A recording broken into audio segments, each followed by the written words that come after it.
à toutes et à tous amis internautes de Source A TV ñu ngi leen di nuyu bu baax a baax di leen ziar c'est toujours un plaisir pour moi de me retrouver devant vos petits écrans tey nag maa ngi nii ci biir entretien bu spécial bu ma nar a am ak monsieur Abdourahmane Maïga du juriste ñu nar a waxtaanee lépp li nga xam ne mooy actualité politique surtout nag ak actualité bu Barthélémy Dias fi mu toll nii daanaka c'est lui qui fait li nga xam ne mooy l'actualité après sa radiation à l'Assemblée nationale ci noonu aussi ki nga xam ne mooy préfet de Dakar daal dina koy déclarer démissionnaire foofee ca hôtel de ville bu Dakar loolu la ñu nar a waxtaanee tey ak suñu gan du jour di Abdourahmane Maïga monsieur Maïga bonsoir. Bonsoir madame Aminata Bane merci d'abord avant tout donc ci invitation bi donc si espérer que waxtaan bi fi nar waxtaanee donc dina permettre à vos téléspectateurs à vos internautes ñu am ay éclairage yu leer par rapport ak comme ni nga ko waxee sujet d'actualité bi xam ne c'est des questions d'ordre juridique et politico-juridique voilà donc di nuyu seen téléspectateurs yi tous les internautes de Source A fii moom daanaka sama kër la vraiment c'est toujours un plaisir pour moi donc de me retrouver ici donc di leen ñaanal et puis di leen encourager xam ne que liggéey bi ngeen di liggéey bu mucc ayib la. aywa merci beaucoup comme ni ma ko waxee woon rek dinañ waxtaanee lépp li nga xam ne mooy actualité politique waaye tamit duñu fàtte li nga xam ne mooy la décision du conseil constitutionnel moom daal dinay tranché ci recours bi nga xam ne waa coalition Takku Wallu Sénégal ñoo ko dugaloon ci assemblée nationale ba di dénoncer li nga xam ne mooy loi de parité bi ñu daal di respecté wul foofee ci assemblée nationale ndax ñu fàttali ñu rek ci seen siège bureau yooyu nga xam ne ñoom ñu ngi doon xëccoo li nga xam ne moo nekkoon 8e place ba ndax kii di Farba Ngom la ñu bëggoon a teg ñi nga xam ne nag ñoo yor majorité bi ñoom ñu ne woon jigéen lañ fay teg à la place de góor ji lañ ci ñëw ci kanam mais dinañuy commencer rek ci li nga xam ne monsieur Maïga mooy mbirum Barthélémy Dias jamono di ban lecture nga am ci situation bi nga xam ne dal na ci kaw moom Barthélémy Dias. Merci encore madame Aminata Bane par rapport ak question bi mu nekk une question d'une importance capitale parce que il s'agit donc du maire de Dakar, le maire qui a été élu au suffrage universel direct xam ne c'est des milliers et des milliers de Sénégalais ñoo xam ne ñoo porté seen choix sur sa personne donc choix boobu bu ko remettre en cause bon à quelle fin bon je pense que loolu bon je vais pas trop me prononcer les téléspectateurs les internautes donc apprécieront man je suis là en tant que juriste donc li ma mën a wax mooy appréciation bi mu ci mën a def ak lu mu mën demee c'est une appréciation purement juridique parce que aujourd'hui ce qui se passe c'est bon quand même de le rappeler un tout petit peu bon Barthélémy Dias donc en fait dañ ko poursuivre pour une infraction qu'il avait commise en 2011 donc suite à une attaque bi nga xam ne il faisait l'objet donc à la suite de cette attaque il y a eu mort d'homme à la personne de Ndiaga Diouf donc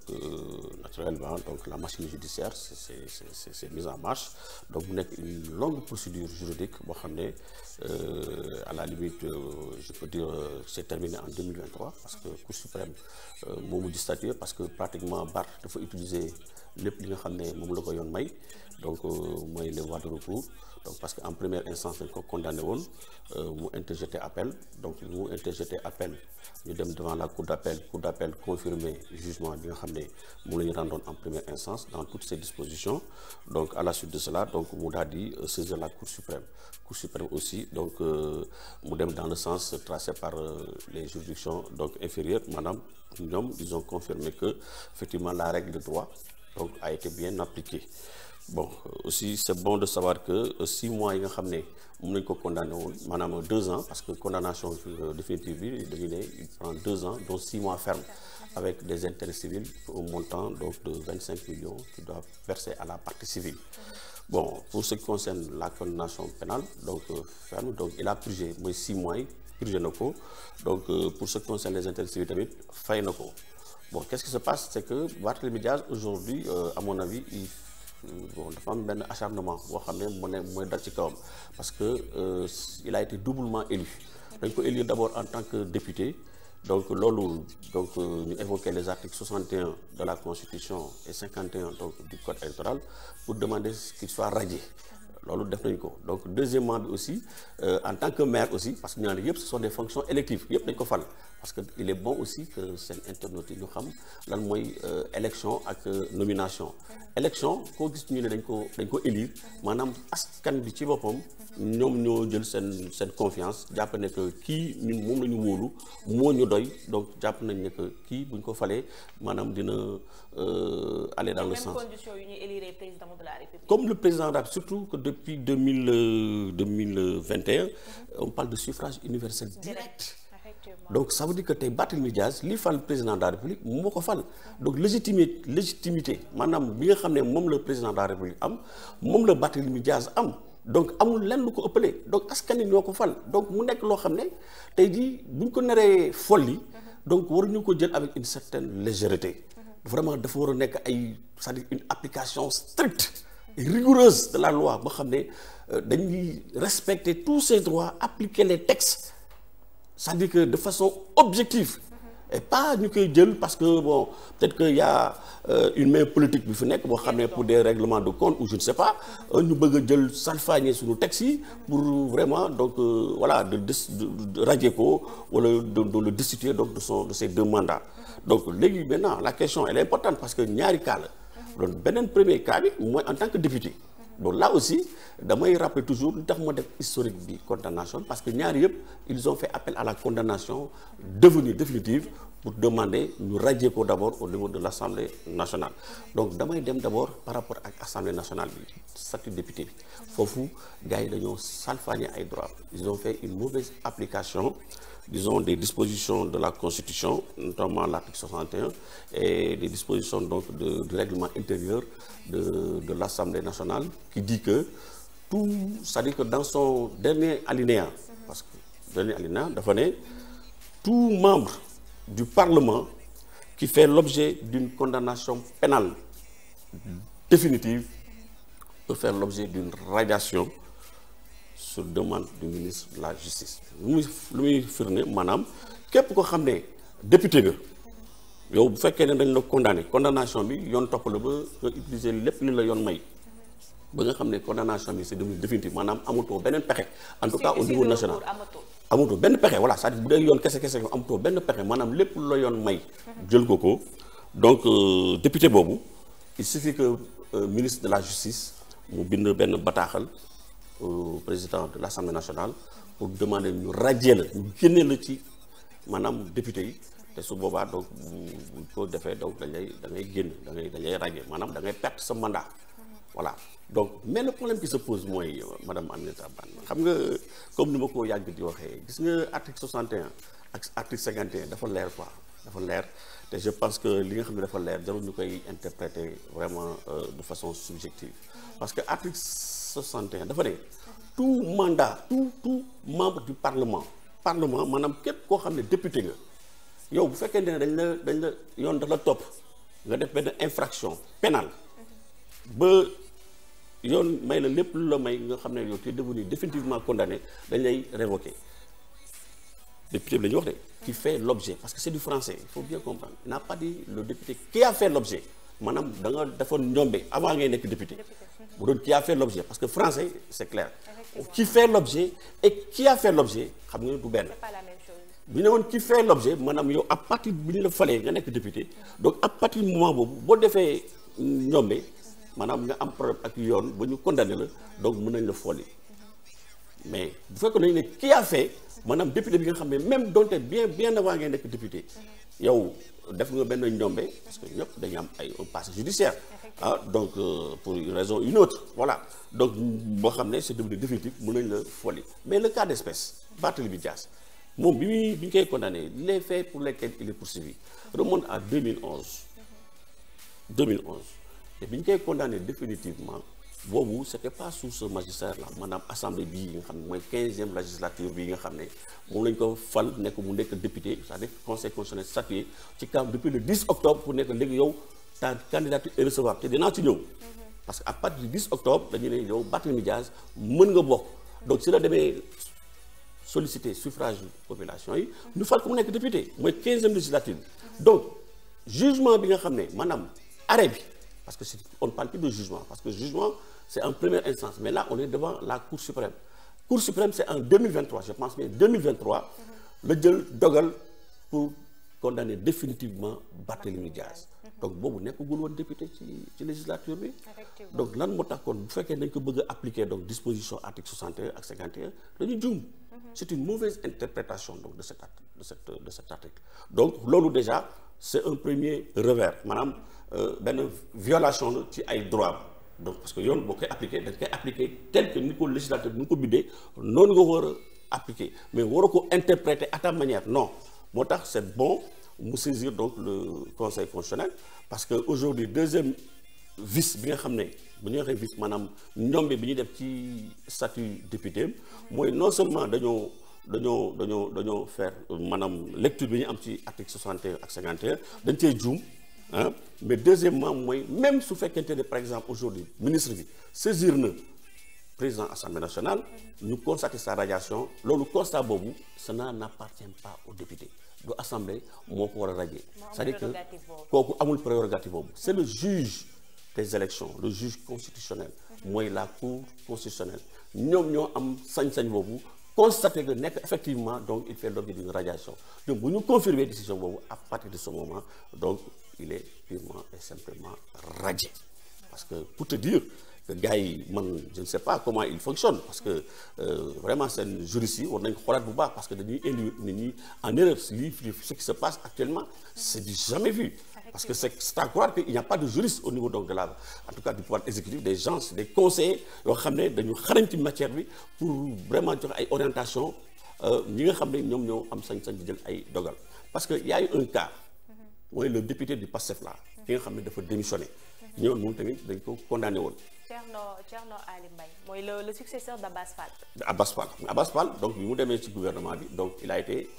un suppléant donc Thierno Ali Sy n'est-ce pas. Thierno Ali Sy tamit il avait un passé pénal. moom je pense que il a été condamné pour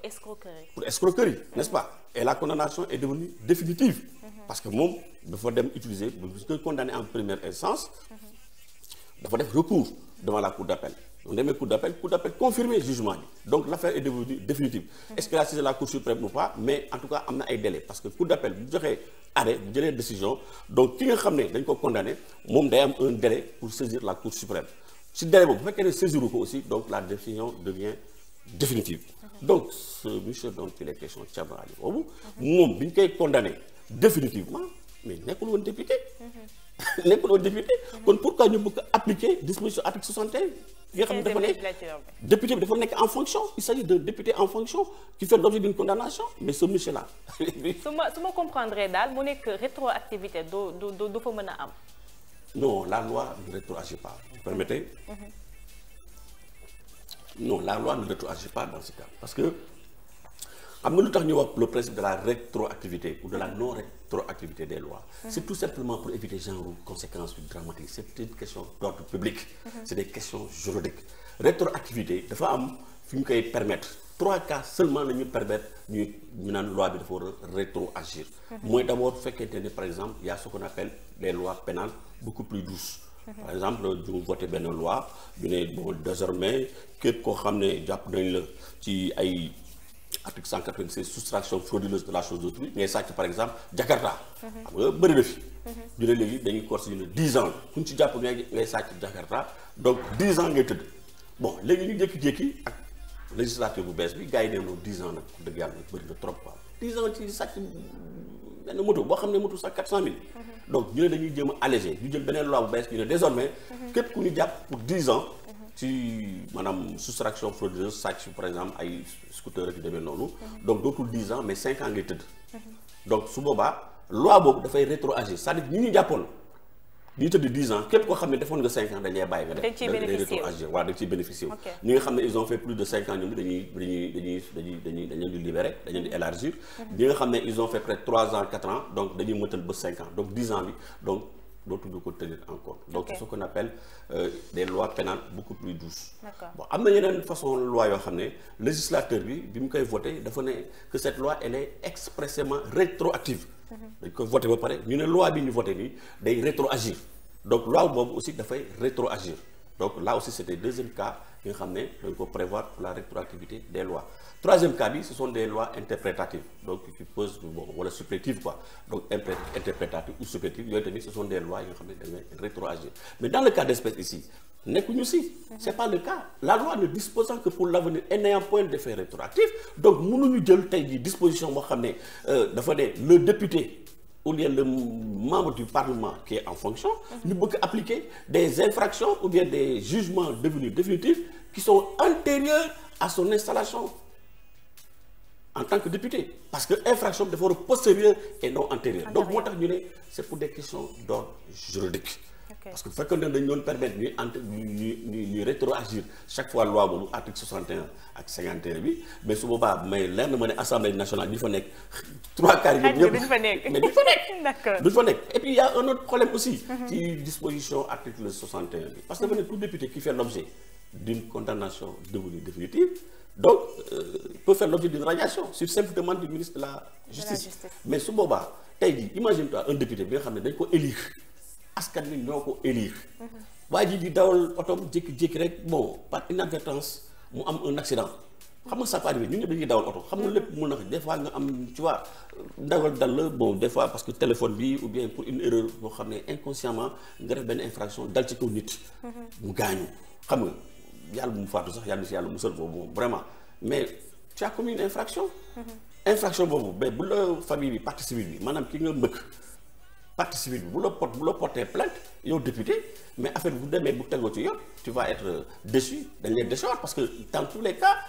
immunité bi ñu wax sax c'est inopérant parce que dañu ne les députés sont immunisés mais sauf cas de flagrant délit parce que là c'est un cas de flagrant délit donc ce député là qui a fait un accident par inadvertance bon peut-être même pour mortel ou bien un accident ayant entraîné des blessures une incapacité de travail de 5 jours 10 jours 1 mois ça dépend kooku topp ko ci yoon mais bu demee yoon donc jugement yi mu dem ba devenu définitif donc ce député là dañ koy radier parce que de même am na spécialiste en droit même bi nga xam ne dafa de il ne fait même pas de distinction parce que dafay baax aussi bi ñuy xam infraction yi yan genre infraction ñoo am en droit parce que gis nga infraction dafa am ñetti xeetu infraction donc il y a ce qu'on appelle les infractions contraventionnelles mooy contravention boobu moo gën a simple mooy yi nga xam ne une simple amende de police kese mën na la permettre ñu bàyyi la par exemple nga pour les feux rouges xam nga yaa ngi comprendre wala ngay dawal jël sens interdit loolu bu la si policier jàppee donc loolu dañ lay dafa benn amende de simple police yaa ngi dégg wala mën nañ la juger devant le juge compétent te bu la juger foofu pour avoir violé en tout cas le code de la route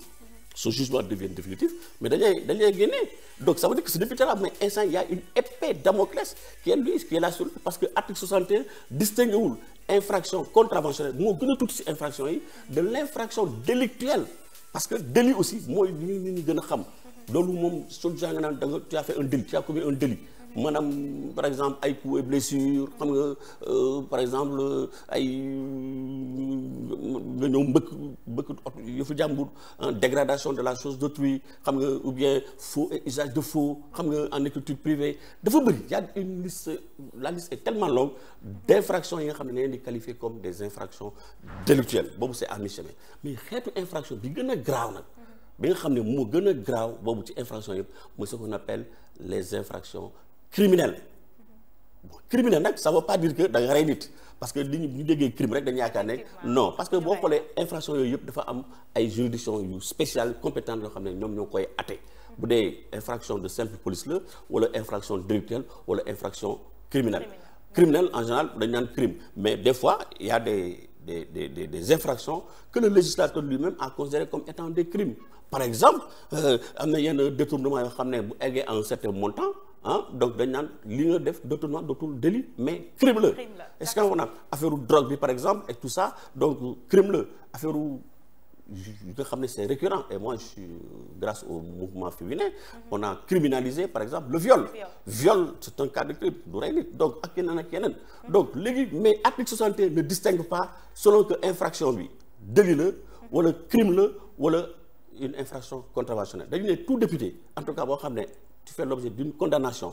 devenue définitive mun nañ la radier donc c'est pour dire que cet article là déjà est une hérésie il faut ñu xoolaat ko donc ñi fi nekk en tout cas xaw ma xam nañ ko wala xamuñu ko mais il y a une sorte d'épée Damoclès bi nga xam ne ñu ngi ci seen kaw bopp léegi nag Pour terminer, le cas de Barthélémy Diaz. Donc c'est pour dire que c'est pas cette législature-là qui pouvait aujourd'hui, en tout cas, faire appel, madame, d'évoquer article 51-61 pour demander sa radiation. Loolu mënul nekk parce que toutes les conditions n'étant pas réunies waxaat naa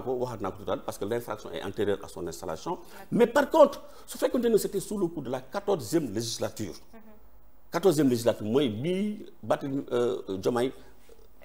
dissoudre. Su boobaa en ce moment bu ñu demandé woon sa radiation donc day nekk parce que au moment où la condamnation devenait définitive Barthélémy Diaz il était député. Donc en ce moment Maître Aïssata Tall Sall moo doon ministre de la justice. Donc il aurait suffi que moom mu bind au président donc de l'Assemblée nationale à l'époque comment Diop donc qui président assemblée bi passé Abdou Mame Diop donc su ko demandé woon en ce moment radiation bi c'est de droit. C'est-à-dire que amul benn contestation parce que il était député. En même temps il a fait l'objet d'une condamnation définitive et donc le député ki nga xam ne mooy ministre de la justice demandé na donc sa radiation donc automatiquement dañ koy radier mais encore il y a une dernière formalité dans tous les cas de figure il appartient au Conseil constitutionnel de constater donc la radiation. D'accord. ñu ñëw ci li nga xam ne mooy sa mairie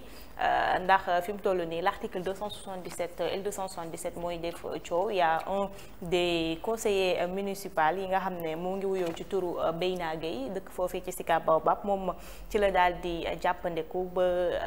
dem bind préfet ba préfet daal di déclarer que le monsieur Barthélémy Diaz il est démissionnaire de son poste mais dafa jur coow lu bari ndax dégg naa sax ci sa benn intervention nga ni l'article 277 est devenu inopérant au moment où le Conseil constitutionnel a validé la candidature de Barthélémy Diaz. Absolument. Et je confirme, je réitère mes propos. Absolument. Parce que je suis parti du principe selon lequel le Conseil constitutionnel, le Conseil constitutionnel dafa am ay prérogatives yoo xam ne c'est pas donné à n'importe quelle juridiction. Même la Cour suprême sax Cour suprême bi nga xam ne moo doon interpréter la constitutionnalité des lois dañu dindi prérogative boobu jox ko Conseil constitutionnel te constitutionnel c'est le 7 sages comme on le dit ñoom dañuy jël ay dogal yoo xam ne c'est insusceptible de recours maanaam ñoom bu ñu xasee ba jël décision kenn dootu ci dellu maanaam xam nga cas Barthélémy Diaz par exemple xam nga bi ñu ko yóbbu en première instance donc juge bi da ko condamné woon il a fait un recours dem appel ñooñu confirmer jugement bi mu dem devant la Cour suprême etc. pendant 10 ans mais su fekkoon ne woon tey jii Conseil constitutionnel moo jëloon décision boobu amul recours donc c'est dire que les décisions du Conseil constitutionnel s'imposent erga omnes au pouvoir public aux juridictions c'est-à-dire aux autorités judiciaires et à tout citoyen lambda c'est-à-dire que ñoom bu ñu xasee ba jël décision kenn dootu ci dellu loolu dem nañ ba ne sax ñoom pour vous montrer doole bi nga xam ne moom la waa Conseil constitutionnel am mooy dañu ne même bu ñu juumee ñoom maanaam seen juumte ñu la décision boo xam ne dafa violer constitution sax bu ñu ko jëlee sax dañ koy appliquer mais am na benn cas bu récent Macky Sall bi mu décidé ne day renvoyer élection yi mais kan moo ne woon du fi am du Conseil constitutionnel moo jël dogal ne du fi am mais est-ce que président de la République nga xam ne décret bu jël décision conseil ne ko li nga bëgg du fi am est-ce que am na recours décision Conseil constitutionnel li mu décidé moom la ñu appliqué parce que dafa ne après léegi jël leen benn date def leen nii jox leen ay orientation donc c'est pour vous montrer les prérogatives les pouvoirs la puissance c'est-à-dire que doole bi nga xam ne moom la Conseil constitutionnel am donc à son temps pour le cas de Barthélémy Diaz effectivement bi ko comment ça s'appelle mandataire comme coalition voilà c'est ça bi mu ko saisiré di évoquer les cas d'inéligibilité de Barthélémy Diaz donc Conseil constitutionnel dafa statuer parce que Barthélémy Diaz bon on ne parle pas d'incompatibilité parce que article 277 bi ñuy wax dafay wax cas d'inéligibilité et d'incompatibilité donc l'inéligibilité ça a lieu c'est-à-dire que c'est quelque chose bi nga xam ne c'est disons c'est lié à la personne directement concernée. Par exemple Giscard d'Estaing amoon na fi benn année boo xam ne on l'a considéré comme inéligible parce que moom il était membre du Conseil constitutionnel mu bëgg a postuler bëgg a nekk président de la République ne ko non en fait c'est pas inéligible c'est incompatibilité parce que l'incompatibilité c'est lié à la fonction le cas de Giscard d'Estaing c'est par rapport à la fonction donc incompatibilité c'est par rapport à la fonction inéligibilité c'est par rapport à la personne donc ici incompatibilité mënuñu ko évoquer dès l'instant que Barthélémy Diaz bon il n'a jamais exercé des fonctions qui sont incompatibles avec la fonction donc de député maanaam dañu ne par exemple gouverneur yow waroo nekk député préfet waroo nekk député un magistrat et cetera donc am na ay yenn fonction yoo xam ne dañu ne fonction yooyu c'est incompatible avec la fonction de député donc ici donc il s'agit donc d'inéligibilité inéligibilité bi ñuy évoqué c'est par rapport ak condamnation bi nga xam ne moom lañ ko dóor daan bi ko dóor mais léegi conseil constitutionnel moom bi muy statuer dafa ne ki nga xam ne moo ko saisir moom amul qualité pour agir maanaam moom yoon may ko pour mu saisir ko ki nga xam ne moo ko mën a saisir pour des cas d'inéligibilité kooku c'est le ministre de l'intérieur mais gars yi xam nga ñu bëri juriste yu bëri démb maa ngi dégg sax Ismaël Madior ñoom ñëpp di wax naan y a que le ministre de l'intérieur moom moo mën a statuer mais non moom tamit dafa juum c'est-à-dire que il faut ñuy leeral la lanterne des Sénégalais la saisine du conseil constitutionnel pour ce qui concerne les questions d'inéligibilité ne relève pas exclusivement de la compétence du ministre de l'Intérieur mais le conseil constitutionnel supra lui-même il peut s'auto-saisir c'est-à-dire que au-delà su fekkee ne ministre bi saisiru ko moom il a la possibilité moom conseil constitutionnel de se saisir loolu gars yi duñ ko wax alors donc man c'est à partir de ce postulat j'ai dit étant donné que le ministre de l'Intérieur saisirul conseil constitutionnel pour statuer sur l'inéligibilité de Barthélémy Dias étant donné que conseil constitutionnel bi nga xam ne moom am na sañ-sañ boobu pour àtte moom tamit il ne s'est pas prononcé implicitement donc moom il reconnaît la validité de la candidature de Barthélémy Dias ba pare non seulement implicitement mais expressément tacitement parce que da ko bind ci considérant numéro 6 mu ne la candidature de Barthélémy Dias est recevable waa léegi madame Ban dañu wante dëgg conseil jël décision boobu gars yi ñoo naan non dugg ci fond bi mais dama wala fond bi dasee dem ba jeex on dirait qu'il attendait au tournant mais dafa dem ba jeex parce que bu nee ne déclare sa candidature recevable léegi yéen ngeen bëgg a toog bon xam nga pour quel motif ngeen bëgg remettre en cause décision boobu nga xam ne dañ ne c'est insusceptible de recours donc il faut être vraiment un intellectuel ou bien un juriste de mauvaise foi yaa ngi dégg man sama jàpp pour wax loolu man en tout cas sama interprétation loolu la tey ji aujourd'hui jàpp naa ne tey ji décision bi mu jël dugg na ci biir dugg ci gars yëpp naan il n'a pas statué dans le fond moom dafa statué sur la forme yaa ngi dégg mais le fait que mu bañ a prononcé wu rek déjà cela considère que ramène au fait que effectivement donc comment s'appelle Barthélémy Dias donc sa candidature est recevable donc on ne peut pas parler d'inéligibilité parce que le conseil s'est déjà prononcé sur ce cas d'inéligibilité loolu on ne revient pas là-dessus moo tax ma ne tey jii à compter de ce moment c'était le 10 octobre 2024 si je bonne mémoire que le conseil avait été saisi comme le 10 octobre 2023 donc à partir de ce moment Barthélémy Dias bénéficie de ce qu'on appelle le principe des droits acquis donc amul benn préfet encore moins un président de la République boo xam ne mën nañ ko révoquer sur la base donc de cet article L277 moo tax ma ne gars yi article bi ñu visé mooy L277 dañoo juum c'est pas le bon article parce que les cas d'inéligibilité et d'incompatibilité kooku du ressortu préfet c'est pas le préfet moo doon statuer là-dessus kooku cela relève de la compétence exclusive du juge kese moo mën a wax tel candidat n'est pas recevable tel candidat n'est pas recevable tel est maanaam compatible ou bien incompatible des fois sax gars yi dañuy jël ay décisions daan la ba pare à côté ñu ne donc à part de là tu perds tes droits civiques dañ koy wax expressément donc il est condamné à 6 mois ferme et cetera et à partir de cette condamnation donc il perd ses droits civiques c'est-à-dire que il n'est plus éligible donc si tu n'es plus éligible dañuy génne ci fichier électoral bi donc loolu c'est le premier cas bi nga xam ne moo tax ma ne article bi ñu visé dañoo jub deuxième article bi nga xam ne moom le préfet bi visé mooy L29 et L30 loolu tamit je pense que je l'ai dit wax naa ko te y a beaucoup de juristes aussi qui ont traité du sujet dañu parler du fait que avec les réformes yi nga xam ne dañu ñëwoon dernièrement dañu considéré woon ne que désormais le maire mi nga xam ne tey jii il faisait l'objet de condamnation donc à vie c'est-à-dire à vie il pouvait plus être électeur encore moins il n'était plus éligible mais il y a eu des réformes yi nga xam ne moo permettre sax Khalifa Sall moom mu bokk ak Karim Wade ba ñu ne nag léegi nag maanaam c'est à partir du prononcé du jugement donc il n'est plus inscrit sur les listes électorales pendant une durée de 5 ans Et je pense que Barthélémy Diaz ayant été condamné donc en 2011, ayant été purgé sa peine, parce que purgé peine c'était en 2011, boo ci jëlee 11 plus 5 ans, ça fait 2016. Depuis 2016, donc Barthélémy Diaz donc il devient électeur. Même bu fekkoon dindi woon nañ ko donc dañ ko war a delloo depuis 2016. Donc c'est pour dire que article L29 aussi mënuñu ko appliquer. Et puis L29 ak L30 bi nga xam ne moom le procureur bi di viser maanaam procureur le préfet bi di viser, mais waxul ay inéligibilité parce que y a une incohérence entre L277 bi nga xam ne day wax inéligibilité ak incompatibilité ak article L29 L30 bi nga xam ne ñoom waxuñu comment ça s'appelle éligibilité ou inéligibilité encore moins incompatibilité, mais ñoom ils parlent des personnes, la liste des personnes yi nga xam ne ils peuvent être inscrits dans le fichier électoral. Inscription sur le fichier électoral la ñuy wax. Donc vous voyez un petit peu donc moo tax ma ne tey jii aujourd'hui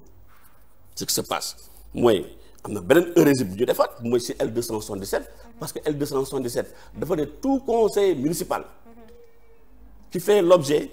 d'un cas d'éligibilité ou d'inéligibilité, voilà, peut faire l'objet donc d'un recours sur simple demande d'un conseiller ou bien un membre donc de la ville de Dakar, donc adressé au préfet de la République, au préfet donc de Dakar, et ce préfet maintenant constate la démission. Aujourd'hui, le cas d'espèce, on ne parle pas de révocation, parce que la révocation aussi day baax nit ñi xam ko, cela relève du ressort exclusif du président de la République. Le président de la République mooy révoqué. Donc actuellement, Barthélémy Diaz fait l'objet d'un cas de démission. On a constaté sa démission. Mais article L277, comme je l'ai dit, conseil municipal lay wax. Mais xam nga depuis, je le disais, depuis le 23 juillet 2021, il y a eu encore des réformes yoo xam ne réformes yooyu moo tax ñu ne léegi maire ce ne sont plus des conseils ñooy toog seen biir daal di ko fal. dafa ne léegi désormais da nga nekk candidat soo nekkee candidat léegi nag am na en tout cas ñeneen ak ñeneen ñoom la ñuy wax ay conseils mais yow maire yow da ngay nekk candidat tout candidat yow sax mën nga postuler te doonoo ay élection tu postules pour être maire tu n'as pas postulé pour être un conseiller da nga ne man maire laa bëgg a nekk population yi lay votal yow madame Ban yow dañuy fal pour nga nekk maire. Il est élu au suffrage universel direct. Direct, merci. C'est bon de comprendre ça. Donc, ce sont les populations qui l'ont élu directement, donc comme maire et non comme conseiller. Donc, article 277, ça devient caduc. On ne peut pas lui appliquer ça. Parce que article 277, warul maire boo xam ne dafa nekk dans un cas d'incompatibilité ou d'inéligibilité. Est-ce que vous comprenez? Donc, c'est pour dire qu'aujourd'hui, donc article yi nga xam ne moom le préfet visé dafay juum à tous les niveaux. Non seulement juum na ci L277 par rapport donc au statut donc de Barthélémy Diaz qui n'est plus élu par des conseils et qui plus est il n'a pas été élu par des conseils mais il est devenu un candidat devenu directement maire au suffrage universel direct alors que L277 parle de conseil donc on ne parle pas de maire, ça c'est le premier cas. L29 ak L30 aussi yi nga xam ne moom la visé pour demander qu'il soit en tout cas considéré comme démissionnaire. Ces actes-là aussi sont inopérants dès l'instant que ñoom ils ne parlent pas d'inéligibilité bi mu wax 277 mais ils parlent d'inscription sur les listes électorales. D'accord ci L277 bi am na exception bi ñuy waxee que ni voilà mu ngi nii sauf recours devant la cour d'appel dans les 10 jours de la notification. Barthélémy Diaz ñu ngi ko notifié woon vendredi dernier qu'il est démissionnaire de son poste daanaka ci ngoon gi rek mu waroon def conférence de wala point de presse foofu ca mairie bu Dakar mais il y a la police qui est venue barricader les lieux pour lui dire que mënu ko tenir ci lieu bi. Lundi dernier aussi on lui a interdit d'accès ci chantier yi nga xam ne waroon na ko visiter fii ci Grand Dakar ak cité Keur Gorgui mu mel ni que ni respecté wuñu foofu li nga xam ne exception bi moom la wax ndax bu ñu sukkandikoo ci li nga xam ne moom la ñuy gis ñoom jàpp nañu Barthélémy Diaz il n'est plus le maire de Dakar. Voilà, merci. Xam nga voilà encore un autre point extrêmement important qu'il est bon de porter à la connaissance de votre public pour ñu xam ne que bon les violations yi nga xam ne moom la ñuy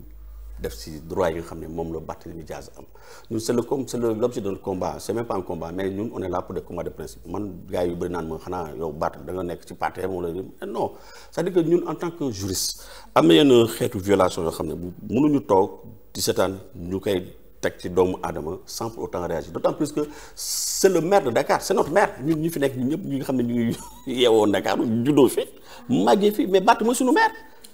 donc je pense que ce combat là c'est pas un combat des juristes seulement mais képp koo xam ne yaa ngi yeewoo Dakar da nga war a jël porter combat bi parce que am na loo xam ne nit ki même boo koy xeex da nga ko xeex teg ko ci yoon mais article L277 wax nga ko je peux lire encore reliser encore pour que cette partie du déco tout conseil municipal donc qui se trouve dans un cas pour une cause quelconque dans l'un des cas d'inéligibilité ou oui. d'incompatibilité prévus oui. par la loi peut être à toute époque déclaré démissionnaire par le représentant de l'État sauf recours devant la sauf peut être déclaré démissionnaire n'est-ce pas par le représentant de l'État sauf recours devant la cour d'appel dans les 10 jours de la notification. Donc ça veut dire que tey jii dès l'instant qu'il a fait un recours devant la cour d'appel donc en ce moment li ñu koy considérer comme démissionnaire amatul valeur et n'est plus on le considère donc comme maire encore article bi wax na boppam 277 bi wax na boppam nee na sauf c'est-à-dire que dañ koy considérer comme démissionnaire ba keroog muy saisir en tout cas la cour d'appel bi nga xam ne moom moo compétent pour statuer sur le cas démb maa ngi déggaat encore beneen un grand juriste donc gars yi di ko bàyyi xel bu bëri man j'étais tombé de nuit on ko déggee mu naan le recours devant la cour d'appel n'était pas suspensif mais c'est extraordinaire mais dans quel pays sommes-nous mais qu'est-ce qui se passe au Sénégal man damay toog damay jaaxle quoi parce que mënuma comprendre tey jii un éminent juriste comme lui muy toog jàkkaarloog askan bi naan le recours devant la cour d'appel en tout cas initié par Barthélémy Dias n'était pas suspensif franchement parler c'est pas parce que xam nga li ñu war a comprendre mooy xam nga je l'ai dit aussi dans mes textes en général à 99% les recours devant la cour d'appel sont suspensifs pour la plupart ce sont les recours devant la Cour suprême qui font l'objet donc de cas yu koy traité cas par cas comme par exemple le recours administratif devant la Cour suprême par exemple ce recours-là n'est pas suspensif gars yi ñu ngi évoqué naan c'est une affaire administrative recours administratif devant la Cour d'appel mais la Cour d'appel qui a été saisie mais ce sont des magistrats yi nga xam ne qui vont statuer sur un contentieux électoral on est en matière électorale et non en matière administrative et le recours en matière électorale devant la Cour d'appel il est suspensif même si par extraordinaire parce que mi ngi évoqué naan amul benn texte bu koy wax même dans le silence des lois même s'il n'y a pas de texte mais article L277 ci boppam wax na boppam parce que dès lors que article L277 nee na sauf recours devant la Cour d'appel dans les 10 jours à compter de la notification de la décision qui le considère comme démissionnaire moi je pense que vraiment ku dégg tuwaat du question nekk juriste sax mais bu fekkee am nga dégg-dégg di nga xam ne que ce recours là il est suspensif donc bu ñu ko teree mu def ay conférence de presse ak liggéey bi muy liggéey ci moi je n'ai rien man Barthélémy Dias ça fait plus de 30 ans que je l'ai pas vu ñoo bokkoon koñ Baobab man j'ai grandi avec lui à Baobab ñoo nekkoon mon jeune frère xam nga dem nañ fi ay Ngazobil colonie de vacances si je me rappelle bien Ngazobil loolu yëpp je le connais personnellement mais depuis ça fait 30 ans que teguma ko bët dégguma ko su ma ko gisee xanaa ci télé laa koy gisee mais am na loo xam ne tey jii waruñu nangu tey jii ñu koy teg doomu aadama encore moins koo xam ne waxuma la ça parce que le problème dafa dépasser la personne de Barthélémy Dias c'est-à-dire que nit ñi nañu xalaat ces milliers de Sénégalais c'est pas des Burkinabés ce ne sont pas des Vietnamiens ou bien ay Indochinois ñoo ko votel ce sont des Sénégalais des Dakarois pur bon teint juddoo Dakar yeewoo Dakar nga xam ne tey jii bu ñu amee suñu sécurité tey ñuy daw ci ay oto il est en train de faire des choses gigantesques tey ji bourses yi xale yi ñi nga xam ne ils sont en train de bénéficier des bourses municipales man sama doom n'en bénéficie pas je ne bénéficie de rien venant de lui mais nañu xalaat à tous ces Sénégalais à tous ces Dakarois yi nga xam ne dañoo porter leur voix sur la personne de Barthélémy Dias c'est pas un arrêté préfectoral yaa ngi dégg encore moins un décret boo xam ne mooy ñëw tey bëgg a remettre en cause parce que gis nga le mandat électif dañ ko war a protéger bu caaxaan gis nga un nommé le préfet moom dañ ko nommé moom à tout moment mun nañ ko affecté changer ko wala même ñu dàq ko c'est pas la même chose qu'un élu gis nga un élu quelqu'un qui est investi d'un mandat électif bu ñu ko naree révoqué wala ñu mën a ko radier wala ñu koy considérer comme démissionnaire il faut une application stricte des textes waruñu ko jël sur des légèretés parce que gis nga loolu dafay c'est-à-dire que ce sera un précédent extrêmement dangereux dans ce pays parce que loolu moo indi woon tey jii Karim biñ ko folee surtout le cas de Khalifa Sall lan moo taxoon tey jii Ousmane Sonko bu ñëwee mu fippu qu'est-ce qui a expliqué li xewoon pourquoi il s'est mu jóg jéngu gatsa n'importe ce qui s'est passé parce que tout simplement c'est un élu gis nga un élu koo xam ne dañ ko élire dañ ko fal et aujourd'hui depuis 2021 ce n'est plus maintenant un suffrage universel indirect ce ne sont pas des conseils ñooy toog seen bureau di ko fal mais ce sont des Sénégalais ce sont des milliers et des milliers de Sénégalais tey je vois ces gens-là yi nga xam ne ils ont porté leur choix sur la personne de Barthélémy Dias mais ils doivent être meurtris dans leur cœur de gis ce qui est en train de se passer c'est inadmissible dans un état de droit surtout dans un contexte bi nga xam ne dañuy jubal jubanti donc nañ rupture dañuy wax donc li fi xewoon démb dootu fi amati donc je pense que c'est l'occasion aujourd'hui pour ces nouvelles autorités vraiment de matérialiser leurs promesses électorales vraiment je pense que tey sax la priorité est ailleurs que de s'acharner sur un maire élu tey jii Sénégalais li ñuy dund lu yàlla xam doy na bon là c'est le volet politique bon mais comme je suis là en tant que juriste je ne peux pas rentrer dans ces considérations politiciennes mais dans tout état de cause ce qu'il faut comprendre mooy gars yi dañoo juum sur toute la ligne articles yi ñuy évoqué c'est pas les articles qu'il fallait par contre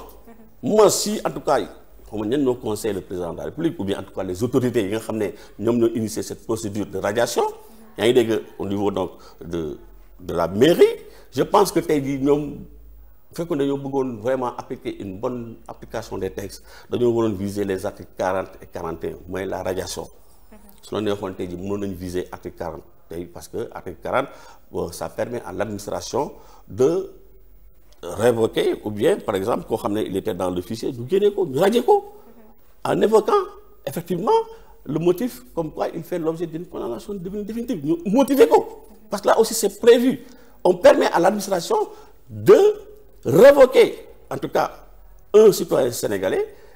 pour des raisons dañ ko citer comme par exemple quelqu'un koo xam ne dafa décédé mën nañ ko génne ci fichier bi koo xam ne dafa renoncer à sa nationalité sénégalaise mais kooku il n'a plus de raison d'être dans le fichier administration bi mën na ko génne kooku c'est pas le pouvoir du juge administration territoriale ñoom ñoo am prérogative boobu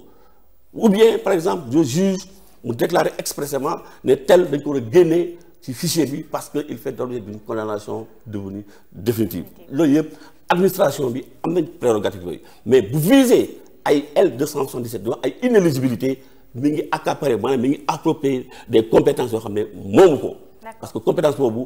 juge bi kese moo am sañ-sañ boobu. D'accord. Ces avocats ont introduit des recours yaakaar naa au niveau du conseil constitutionnel ainsi que de la cour d'appel vous pensez que ne recours yooyu dina mën a aboutir à dinañ ci mën a am gain de cause pour que Barthélémy Dias puisse reprendre sa chaise au niveau de l'Assemblée nationale ainsi que de sa mairie? Mais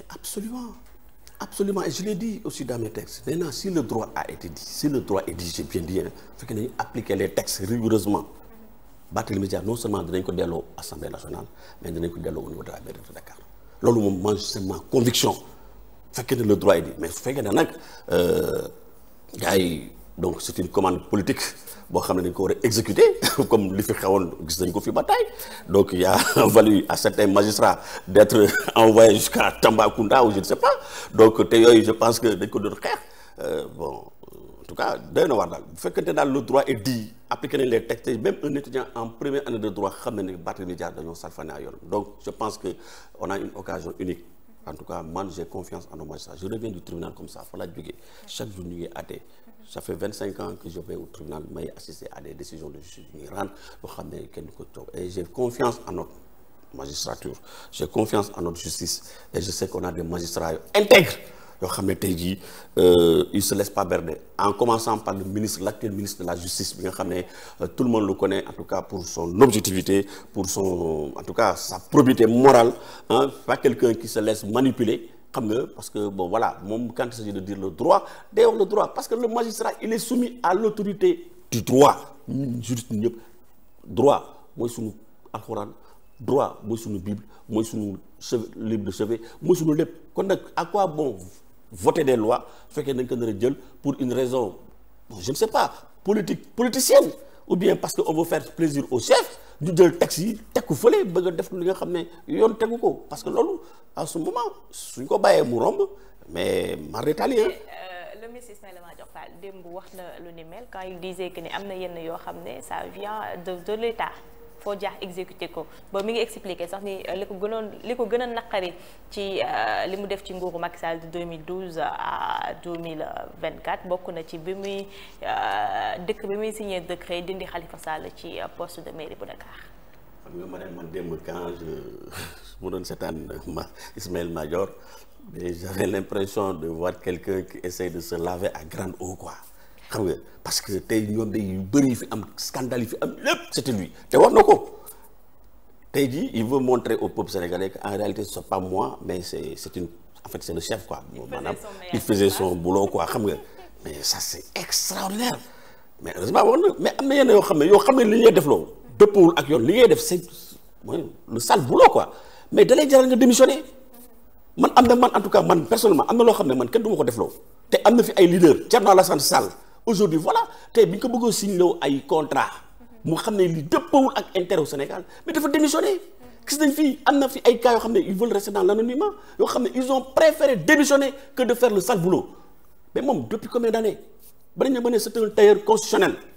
boo xam ne il est là di exécuter commande politique lépp lu chef bi bëgg lépp lu ñu ko sant il le fait di adapter les textes di ko jéem a expliquer di ko jéem a justifier tey aujourd'hui mooy taxaw naan way am ni ñu koy waxee sax am na benn expression bi muy tudd sax pour ne pas dire nee na c'est même pas parce que nee na commande politique parce que journaliste nee na ko c'est une commande politique mu ne non du commande politique mais c'est une décision étatique naan mooy le ministre effectivement soit daf fi nekk c'est-à-dire mu appliquer li nga xam ne moom lañ koy wax mu toog defu ko mais il devient impopulaire mu génn c'est-à-dire que da ngay choisir entre nga nekk populaire maanaam nga def li nga xam ne moom la yoon may li nga xam ne moom la texte di wax comme ça tu deviens populaire askan bi ànd ak yow avec le danger de te mettre en mal avec ton patron parce que boobaa le patron va te considérer comme un indiscipliné donc da ngay folli c'est clair et net bu fekkee ne yow defal li patron bi nekk dañ lay folli mais am na loo xam ne sa ngor moo la ko warul nangul c'est-à-dire que man de en tout cas personnellement le Ismaël Madior que j'ai vu hier man franchement bon man mooy loolu daal xam nga et puis interpréter les textes aussi naan les textes ont été appliqués di valider maanaam l'arrêté préfectoral mais c'est pas possible parce que l'article comme je reviens encore si vous permettez te là je m'inscris en faux contre sa décision parce que su fekkee dafa ne article 61 yaa ngi dégg amul postériorité amul antériorité di évoquer un cas de jurisprudence mais ça me pose un problème parce que jurisprudence quand est-ce que on fait appel à la jurisprudence su fekkee ne dañu nekk dans un cas où nga xam ne y a ce qu'on appelle le silence des lois ou bien les textes ne sont pas clairs et sans comprendre ou bien par exemple il y a une interprétation c'est-à-dire boo xam ne erronée des textes nga xam ne en tout cas chaque fois que les textes ne sont pas clairs le juge bi nga xam ne dafa war a jël une décision parce que le juge il est obligé de prendre une décision sinon dañ koy topp pour déni de justice te le juge donc buy jël décision daf ko war a motiver donc lan moo koy motiver texte mais bu fekkee ne texte bi leerul su boobaa moom day jël responsabilité mu jël une décision boo xam ne tant bien même ça ne va pas dans le sens tracé par le législateur c'est ce qu'on appelle une jurisprudence yaa ngi dégg ou bien des fois il fait appel à la doctrine loolu mais fii article 61 51 mais lan moo fi quelle est la place de la jurisprudence lan lañu fi évoquer jurisprudence dafa leer nañ dafa ne tout mandat c'est-à-dire que tout membre du parlement j'ai compris tout membre du parlement qui fait l'objet pas qui a fait l'objet qui fait l'objet d'une condamnation pénale devenue définitive peut faire l'objet d'une révocation sur demande du ministre de la justice waaw mais lii lan moo fi mais affaire bi leer na wala leerul non attends dama lay expliquer yow en tant que profane du droit moi je sais que vous êtes une intellectuelle de haute facture yaa ngi dégg même pas besoin d'être intellectuel de haute même le sénégalais lambda lii war na comprendre ne que dañu ne képp koo xam ne yow député nga dañu ne député boo xam ne yow def nga ñombee ba ñu condamné la décision bi bu nekk définitif yow mën nañ la radier waaye lii est-ce que leer na wala leerul mais lan lañ fi woote ay jurisprudence naan non affaire bi donc ça s'applique même bu dee ñoom bi nga def c'est antérieur et synchrono à ton statut de député non je suis désolé monsieur le ministre je suis vraiment désolé c'est pas par rapport à l'antériorité l'infraction doit être postérieure à comment ça s'appelle à l'élection donc du député et bu ñu wax élection bi sax c'est à compter du jour où le conseil constitutionnel publie la liste tu comprends des candidats yi nga xam ne dañuy compétir donc à côté de ce moment tu as une immunité à côté de ce moment yow na nga xam fay teg sa tànk bés boo defee njombe donc en ce moment dañuy appliquer article 61 51 mais pas loo xam ne c'est antérieur. D'accord dañuy daal di jeexalee rek assemblée nationale ak le conseil constitutionnel qui se déclare incompétent ci recours bi nga xam ne Takku Wallu Sénégal dugaloon na ko. bon là bon xam nga conseil constitutionnel comme ni ñu ko waxee rek bon incompétence yi gars yi souvent nañu koy évoquer parce que vous savez le conseil constitutionnel donc comme je l'ai dit tantôt au début donc de l'émission donc dafa am ay prérogatives yoo xam ne moom la ko constitution bi may moom rek moo mën a interpréter donc la constitution donc mu jël ay décisions yoo xam ne donc c'est des décisions insusceptibles de recours te aussi dafa am beneen fonction boo xam ne nit ñi nañu ko war a comprendre ci conseil constitutionnel mooy conseil constitutionnel dafa am un rôle de régulation day réguler c'est un régulateur. C'est-à-dire que conseil constitutionnel bu fekkee dafa nar a jël décision boo xam ne dafay indi ay troubles à l'ordre public yaa ngi dégg mu indi ay maanaam des tensions au niveau donc autour de la société ou bien des trucs comme ça day abstenir day préférer noppi du wax danaan je me déclare incompétent. D'accord kon ban cour wala boog ban institution moo habilité wu kon pour mën a trancher Assemblée nationale si ce n'est pas le conseil constitutionnel. Bon, si c'est pas le conseil constitutionnel, mais la Cour suprême aussi, hein. La Cour suprême peut statuer, donc ça dépend donc du type donc de recours. Hein. Donc par exemple, il y a ce qu'on appelle des décisions administratives yoo xam ne abus de pouvoir pour le demee noonu donc mën nañ saisir la chambre administrative de la Cour suprême de ce qu'on appelle le référé suspension. Donc il y a beaucoup de référés suspension des cas comme ça. Barthélémy Diaz en son temps bi ñu ko radié procédure baaxoon na. dañ ko radié woon n'est-ce pas en tant que député mooy bi gars yi amee problème ak waa Benno mais il a été radié donc lan la def il a saisi le juge de Sibassor bi nekk au niveau donc de Casamance en Casamance juge boobu da ko réintégré dafa ne woon nañ ko réintégré dans le fichier bi mu defee loolu qu'est-ce qui s'est passé vous vous rappelez donc l'agent judiciaire de l'État il avait interjeté appel affaire bi ñu jël ko indi ko au niveau de la Cour suprême bi ñëwee au lieu mu àtte affaire bi mu jël problème bi comme c'était à l'époque affaire yi tàngoon na au lieu mu statuer bon c'était une façon de se déclarer incompétent quoi te mënoon na statuer mu jël mbir bi yóbbu ko au niveau du tribunal de grande instance de Dakar yóbbu na ko yóbbu jël affaire bi sëlëx leen ko mais ñoom tamit qu'est-ce qu'ils ont fait ils ont confirmé la décision de Sibassor donc c'est ça quoi des fois c'est que xam nga les magistrats aussi bon dañuy wax te bon surtout les juges de la Cour constitutionnelle des fois c'est des juges politiques aussi dañuy xool par rapport ak température bi quoi xam nga voilà parce que toutes les vérités ne sont pas bonnes à dire mais des fois aussi moi je le dis et dans mes textes wax naa ko tout ce qui n'est pas interdit en droit est permis su fekkee ne ñoom en tout cas terewuñu ko te ñoom amu nañ sañ-sañ atte ko attewuñu ko terewuñu ko mais donc on considère que c'est autorisé c'est légal donc pour en revenir au cas de Barthélémy Diaz ñoom bi ñu leen saisiré ministre de l'Intérieur la ñuy wax moo leen waroon saisir ñoom amoon nañ sañ-sañ pour atte ko n'est-ce pas mais atte wuñu ko de demul si am déet donc bu dee sànq atte wuñu ko donc ils ont dit après ñu ne wante en tout cas daal il est recevable demal compétir. alors merci beaucoup monsieur Maïga daanaka yaakaar naa ni mbir mi leer na jamono ji ci bopp sénégalais li ñu amoon ci temps daanaka jeex na moo bàyyi la nga tàggatoo ak suñu internet yi ñu doon seetaan. Ben merci beaucoup encore Marème bon vraiment je pense que bon l'émission s'est très bien passée bon pour man dafa gàtt sax man foog naa ne dana jël temps dafa gàtt quoi. parce que il y a beaucoup d'autres choses il y a beaucoup d'autres sujets bon mais bon comme 45 minutes bon mais ça passait trop vite mais di leen remercier encore donc ci liggéey bi ngeen di liggéey parce que vous avez un devoir donc d'éclairage yéen tamit ay juristes ngeen parce que il faut que ñuy éclairer lanterne sénégalais parce que y a trop de manipulation dëkk bii fu nekk nous sommes à l'ère donc de la manipulation quoi xam nga donc et je pense que yéen en tout cas journaliste en tant que quatrième pouvoir donc vous avez un rôle d'alerte donc da nga war a jouer un rôle de gardien de la sentinelle gardien de la démocratie parce que c'est pas pour rien que ñu naan vous êtes le quatrième pouvoir donte yéen vous êtes victime du pouvoir vous êtes j'espère que yéen boole nañ leen ci liste bi en tout cas yàlla boole parce que c'est ça quoi donc man je dis que les journalistes sont mes amis vraiment ñoom ñëpp parce que je pense ñun ñëpp même métier moo ñu même mission moo ñu en tout cas moo ñu animé mooy dire la vérité et rien que la vérité donc di nuyu ces téléspectateurs yi ñoom ñëpp tous les internautes di espérer que donc bon ils auront tiré profit quand même des informations yi nga xam ne en tout cas c'est à titre personnel et en tant que de recherche que j'ai fait parce que dama bokk aussi ci benn kuréel boo xam ne c'est des spécialistes en droit ñoo ci nekk des fois dañuy def ay des échanges et la plupart non seulement il y a mes journalistes mais il y a aussi je les salue au passage tous ces grands publicistes qui sont dans l'ombre yoo xam ne kenn du leen gis peut-être que ñun la ñuy gis yi nga xam ne donc ils sont là que pour le droit ñu xam ne que donc vraiment aujourd'hui Sénégal il est temps aujourd'hui que vraiment ñu respecter la règle de droit et que ñu bàyyi les bagarres politiciennes yooyu je pense que tey Sénégalais soxlawuñu ko c'est mon dernier mot vraiment parce que je pense que tey jii les priorités pour ma part en tout cas sont ailleurs les priorités sont ailleurs. Donc je pense que Sénégalais faluñu leen pour ñu nekk fii di